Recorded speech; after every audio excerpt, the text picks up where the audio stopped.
आपण दरवर्षी मोठ्या उत्साहात 15 ऑगस्ट आणि 26 जानेवारीला झेंडावंदन करतो.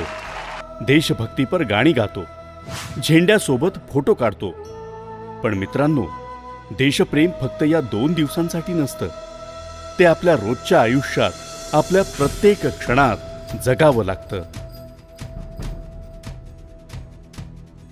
जर आपण आपल्याच देशात असणाऱ्या रस्त्यावर कचरा टाकत असू, सार्वजनिक जागेवर थुंकत असू, सार्वजनिक साधन संपत्तीचे नुकसान करत असू, तर आपण आपल्या देशावर खरंच प्रेम करतोय का?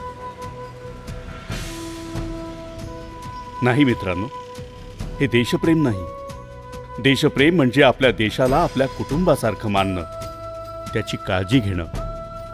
नुसतं भारत माता की जय अशी घोषणा देऊन चालणार नाही, तर भारत माता या शब्दाचा अर्थ नीट समजावून घेऊन भारतातील सर्व जाती धर्माचे लोक, प्राणी, पक्षी, फुलं, डोंगर, नदी, नाले या सर्वांवर प्रेम करायला हवं.